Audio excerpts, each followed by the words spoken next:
हम आपके सेहत के मसाइल के बारे में हम खुसूसी बातचीत करते हैं। हमारे एक्सपर्ट्स हमारे साथ मौजूद होते हैं और आज के प्रोग्राम में हम बात करेंगे। हमारे साथ मौजूद होगी कैंसर स्पेशलिस्ट हैं डॉक्टर समरा गुफरान हमारे साथ मौजूद होंगी और उनसे जानेंगे क्या वजूहात क्या है कैंसर की।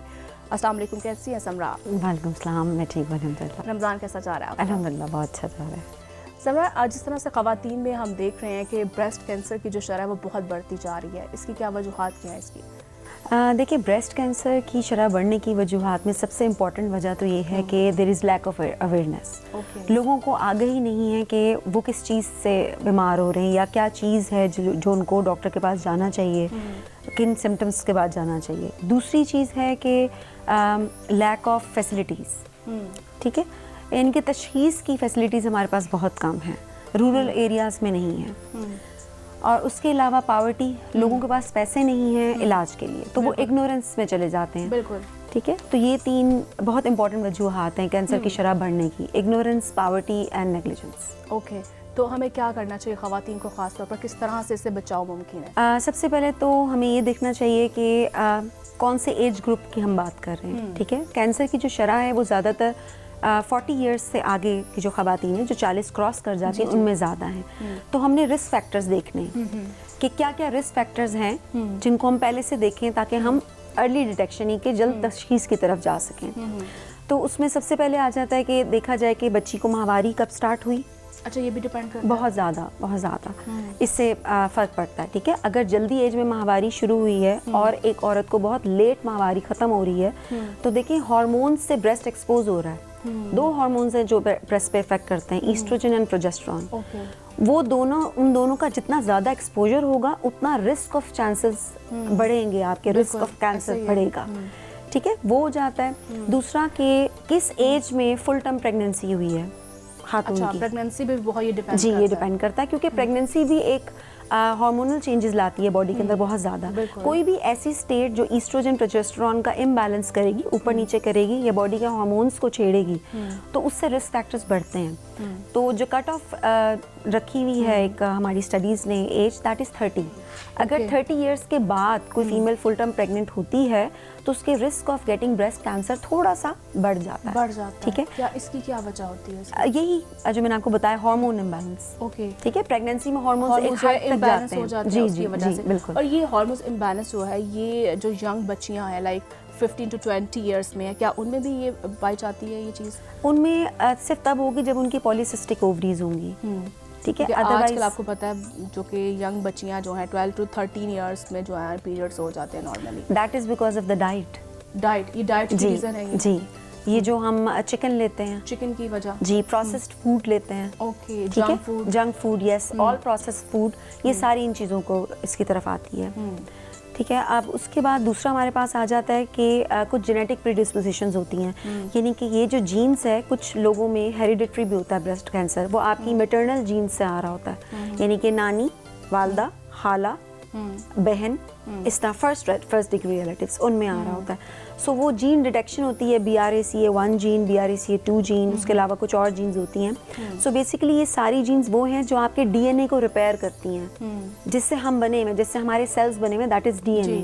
DNA की रिपेयर को जो चीज़ ख़राब करेगी वो ब्रेस्ट कैंसर के रिस्क ज़्यादा करती है। क्या ये इनहेरेंटली भी डिपेंड होता है? जी, कुछ बहुत कम है इसका रेशियो जो इनहेरिटेड है, मौरूसियत में आ रही होती है पेरेंट्स से या आपको दादा दादी से, नाना नानी से। तो हाई रिस्क लिया जाता है उन खवातीन को जिनकी नानी, वालदा, खाला को ब्रेस्ट कैंसर डायग्नोज हो चुका हुआ हो। तो उनके जो बच्चे होते हैं, बेटियां, उनको हम हाई रिस्क लेते हैं। फिर उनको बताया जाता है कि उन्होंने ईयरली अपना कौन सा टेस्ट कराना है, सेल्फ ब्रेस्ट एग्जामिनेशन करना है, अगर उसमें कोई उनको चेंज फील होता है तो उन्होंने कब रुजू करना है डॉक्टर से, कब आना है। टेस्ट क्या होता है, किस तरह से इसका ये टेस्ट होता है? जिनकी फैमिली हिस्ट्री चली आ रही होती है उनमें तो हम कहते हैं जेनेटिक टेस्टिंग कराएं। अब जेनेटिक टेस्टिंग जो है वो हर जगह रेडिली अवेलेबल नहीं है एंड प्लस वो एक्सपेंसिव भी है। तो फिर व्हाट वी डू इज़ हम पेशेंट को बताते हैं सेल्फ ब्रेस्ट एग्जामिनेशन कि वो कैसे करना है, खुद से अपनी ब्रेस्ट का मुआयना करना है उन्होंने, ठीक है।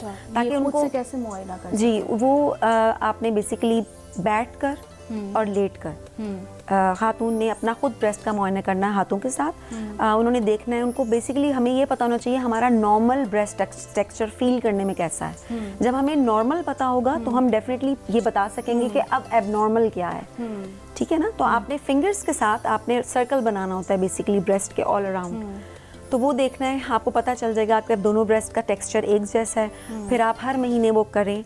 अगर आपको खुदा न खास्ता लगे कि नहीं मेरे इस ब्रेस्ट में तो कोई चीज़ नहीं फील हुआ, लेकिन इस ब्रेस्ट में मुझे इस जगह पे थोड़ा सा डिफरेंस फील हो रहा है, तब वो टाइम है कि आप अपने डॉक्टर के पास जाएं और प्रॉपर एक एग्जामिनेशन करवाएं। एक तो ये हो गया। दूसरा, जो हाई रिस्क ख़वातीन हैं जिनकी फैमिली हिस्ट्री है कैंसर की, उनमें हम कहते हैं कि अगर तो वो 40 ईयर्स ऑफ एज क्रॉस कर गए तो वो मेमोग्राफी करवाएं। अगर वो 40 इयर्स से कम उम्र की हैं तो फिर वो अल्ट्रासाउंड करवाएं। ईयरली मेमोग्राफी एडवाइस की जाती है 40 इयर्स से अबव एज की फीमेल्स को, और 6 मंथली अल्ट्रासाउंड हम एडवाइस करते हैं उन फीमेल्स को जो 40 इयर्स से कम एज में जी। तो इससे अर्ली डिटेक्शन हो जाती है। वैसे पाकिस्तान में रेशो क्या है, किस एज के खवातीन को ज़्यादा ब्रेस्ट कैंसर हो रहा है, किसकी शरह जो बढ़ चुकी है पाकिस्तान में? जी, पाकिस्तान में हर 8 में से 1 खातून को ब्रेस्ट कैंसर है, and it is coming towards the younger age. Okay, जो सबसे 20 प्लस अंडर 20 जो सबसे यंगेस्ट फीमेल मैंने ब्रेस्ट कैंसर के साथ डायग्नोज की थी, शी वाज 19 इयर्स ओल्ड जी। बट उसकी अर्ली डिटेक्शन हो गई थी, but she had a risk factor. तो उसकी स्टेजेस होते हैं, जैसे नॉर्मली कैंसर होता है उसकी स्टेजेस होती हैं, तो इनकी भी स्टेजेस होती हैं ब्रेस्ट कैंसर की। क्या मतलब फर्स्ट सेकंड में किस तरह से हमें अवेयरनेस हमें होनी चाहिए, हमें पता चले हमें कहाँ पे पेन हो रही है या गिल्टी बन रही है? एक तो नॉर्मल होता है जी, हम लोग, आपको पता है, आप कॉन्शियस हो जाते हैं थोड़ी सी भी गिल्टी कहते हैं यार ये शायद ये वो तो नहीं है जी। तो क्या इसकी अवेयरनेस के बारे में किस तरह से जो आगाही आप दे सकती हैं हमें?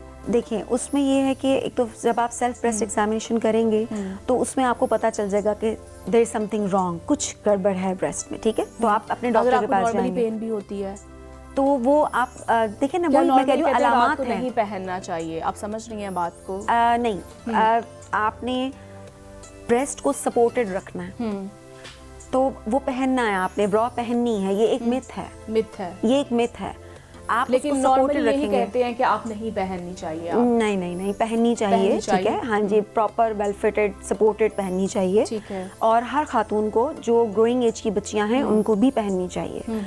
तो जो आपने रिस्क फैक्टर्स की क्वांटिफिकेशन करनी है उसमें सबसे इम्पोर्टेंट यही है कि आप ये देखें कि अगर कोई ब्रेस्ट सेल्फ एग्जामिनेशन में आपको कोई चीज़ डिफरेंट फील हुई है, अपने डॉक्टर से रुजू करें, डॉक्टर के पास जाएं, डॉक्टर से मुआयना कराएं।